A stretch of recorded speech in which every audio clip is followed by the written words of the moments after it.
In this video, we'll be exploring numbers which are called improper fractions and mixed numbers. There are numbers which we can use to describe, for example, how many pizzas we have here.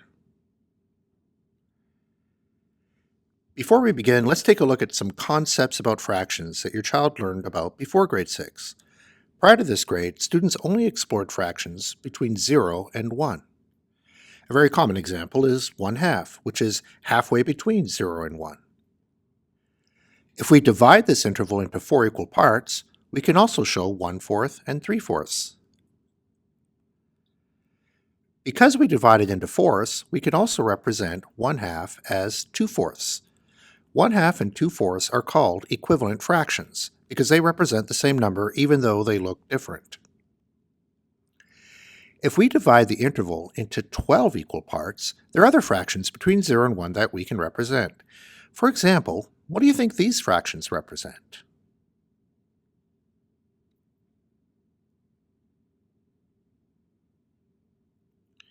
First, let's consider the numbers below the number line. The interval is divided into twelfths, so we can count how many twelfths each one is. The fractions above the number line are equivalent to these, but using simpler numbers. But in grade 6, we're now going to explore fraction numbers that are greater than 1 and learn how to represent numbers like the unknown one shown here. So let's explore these numbers, which can be represented by what are called improper fractions and mixed numbers. Let's use representation of fractions less than 1 to think about how to represent fractions greater than 1. There are many models we can use to represent a fraction like 2/3, such as pattern blocks, Cuisenaire rods, shapes, or a set. Take a moment and think about what each of these representations have in common.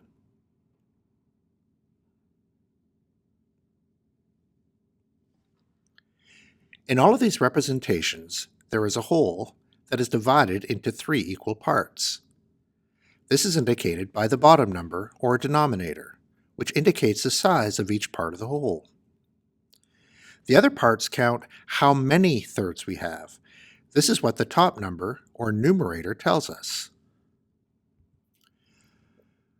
Let's use pattern blocks to explore fractional numbers that are greater than 1. Let's consider the yellow hexagon to represent one whole. So if we bring in another yellow hexagon, we now have 2. But what if we bring in something less than a full hexagon? For example, 5 triangles. To figure out what number is represented, it would be helpful to position the triangles as parts of the whole yellow hexagon. What number do you think this represents?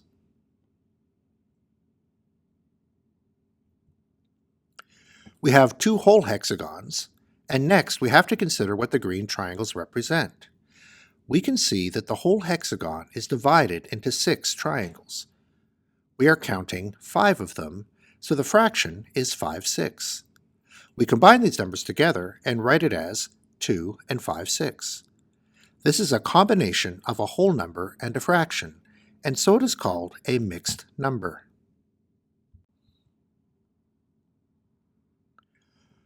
We can also look at this number another way. Each hexagon divided into 6 triangles, so that each triangle represents 1/6 of the whole. Counting the triangles, or 6, we see we have 17 of them. So altogether, we have 17/6. Notice in this fraction that the numerator is greater than the denominator. This is what is called an improper fraction. Now that we have learned what mixed numbers and improper fractions are, let's apply what we have learned to solve more problems. First, let's return to the pizza problem from the beginning of the video and consider the question, how many pizzas are there? Before we explore a solution, take a moment and think about how you would answer this problem.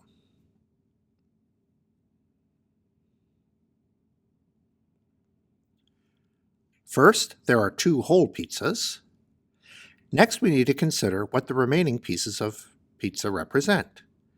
Each piece represents 1/8 of a whole pizza, and there are 6 pieces, so the fraction is 6/8. Altogether, we write this as 2 6/8, which is a mixed number. We could also consider a pizza as divided into 4 equal parts. The remaining pieces represent 3 of these parts, so we could use the equivalent mixed number 2 3/4. We could also count how many pizzas using an improper fraction. Each piece is 1/8 of a whole pizza, and counting them, we see we have 22 pieces altogether. So the improper fraction is 22/8. Once again, we can divide the pizza into fourths instead. Counting the fourths, we see we have 11 of them. Fourths are also called quarters, and a familiar way to make sense of this equivalence of these two numbers is to model it with money. On the left, we have 11 quarters. It would help if we could rearrange them to make dollars. We can make $2 and are left with 3 quarters. Altogether, we have $2 3/4. And so we have here a nice illustration of how 11 quarters is equivalent to 2 3/4. For our next problem, let's think about how we can take an improper fraction and represent it as a mixed number. First, I'd like you to think about what whole number this fraction is close to.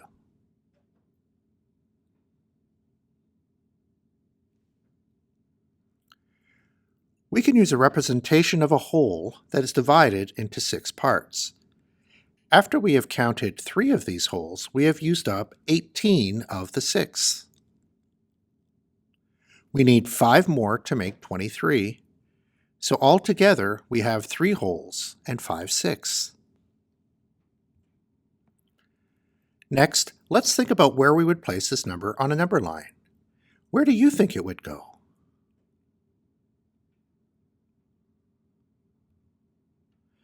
First, let's consider the whole numbers on our number line. The 3 of the number tells us that the whole number is 3. The 6 tells us how many equal parts to divide the whole into. The 5 tells us that we should count 5 of these 6. So the number 3 and 5 6 goes here on the number line. In this next problem, we are asked to put these numbers in order from least to greatest. There are many ways to compare fractions, but a number line is a very helpful one. In most cases, we do not need to find the exact position, but instead can estimate. For improper fractions, it helps to convert to a mixed number first. For 11/6, we can use wholes divided into 6 equal parts. One whole is 6 parts, so we need 5 more to make 11. Altogether, we have 1 5 6, which we can place in the number line about here. For 2 5/8, the whole number 2 tells us that it's between 2 and 3. The 5/8 tells us how far.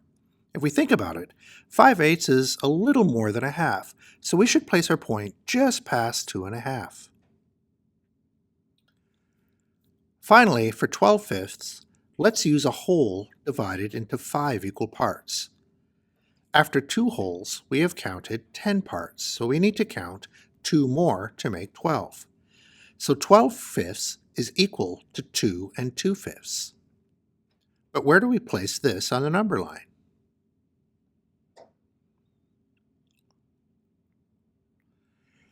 We can use a benchmark of 1/2 to help us. Let's divide the third whole in half. This represents where 2 1/2 would be. So 2 2/5 must be placed a little to the left of 2 1/2. Now we can see how these fractions compare to each other in size. So the order from least to greatest is as shown.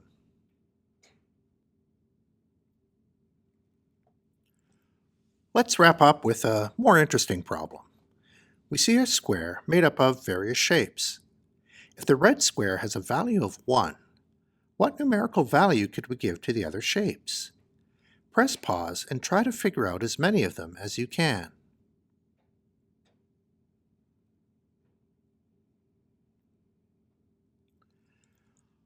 One strategy is to compare a shape to the red shape. The blue and red shapes have the same height, but by dividing the blue shape into equal parts, we can see that the blue shape is bigger than the red shape by half of the red shape. So the blue shape is worth 1.5. We could also look at the blue shape as having 3 of the half parts, which we can represent by 3/2. Another strategy we could use is to divide up the whole into parts that fit each shape. This allows us to compare how many parts are in each shape. If you do not yet find the values of all the shapes, press pause now so you can try one or both of the strategies, or one of your own.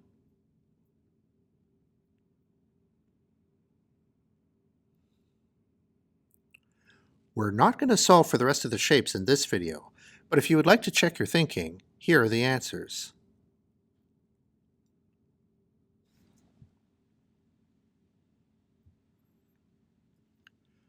This video addresses several learning standards in the Mathematics Grade 6 curriculum.